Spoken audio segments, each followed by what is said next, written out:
Hello and welcome to our reviews. Today we'll be reviewing Marvel Legends Ultron. So yeah, this is of course the Hasbro Ultron. There was a Toy Biz Ultron that was made back whenever Toy Biz made Marvel Legends. I think it was in the Legendary Riders series. A completely different design of Ultron. This is closer to, but not quite, classic design of Ultron. If not for the fact that the Marvel Select Ultron just came out, I guess, was it this year, early this year or last year? Anyway, right before this one did, this would have been like a perfect sort of thing to get. But Marvel Select Ultron is better, which you'll see. I'll do a size comparison in a minute. Anyway, it's still a pretty cool figure, and it's nice to have one that's actually in the Marvel Legends scale. So, yeah, let's go ahead and zoom in for the articulation, sculpt, paint details, all those sorts of things. Alright, starting off with a quick size comparison. Of course, Ultron here is a standard 6-inch Marvel Legends size figure. Here's the Marvel Select Ultron, and here is a Marvel Universe Wolverine. I do not have Marvel Universe Ultron, because I'm not really a Marvel Universe collector. But, anyway, Marvel Select Ultron is probably the best Ultron you can get. But the Marvel Legends Ultron is okay. Marvel Select Ultron's just better detailed. Articulation's roughly the same, maybe a little bit worse. And just detail-wise, it's just a better figure and a more classic-ish look for Ultron. But anyway, let's get the other Ultron and Wolverine out of here and just look at Marvel Legends Ultron. Alright, here we have Ultron. He's got his head up here, which we'll zoom in on in a minute. He's got his shoulder pads here, which have little red dots there. His body is silver, and then it's got sort of slight bluish silver shading in various areas around the chest and the arms and the legs and stuff.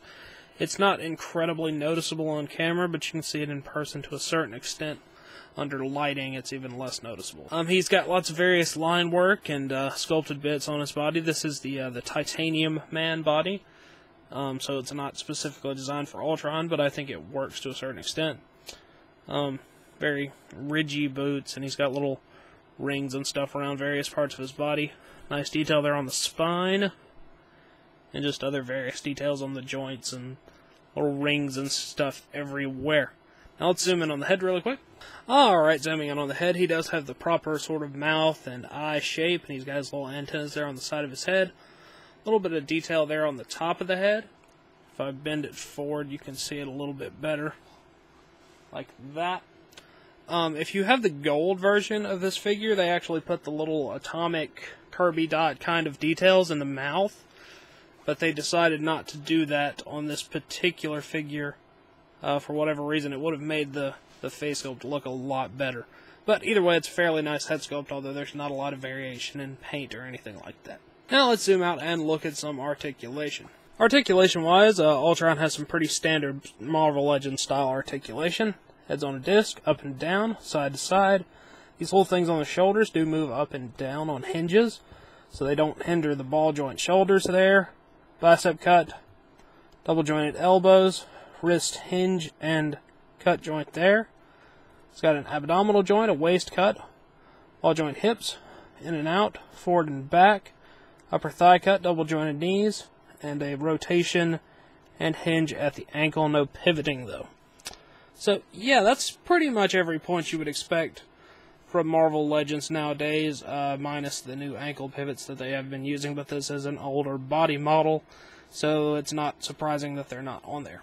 Anyway, Ultron comes with no accessories, but he does come with a piece of Monger, which is the head, so let's look at that really quick. Here's Monger's head. It's pretty much just a sort of marbled blue look, a little bit of blackish shading on it, it looks like, and then it's got the cool little red lens there in the front, which is painted to look sort of like it's got a light behind a lens. And apart from that, nothing really to look at. It's on a ball peg, so once you shove it in there, it should have ball peg articulation for the neck. Alright, now let's move on to the packaging. Alright, Ultron comes in something that's very similar to the return of Marvel Legends style packaging that we had been seeing up until this point, except it has Iron Man up here, as this was the Iron Man Legends wave.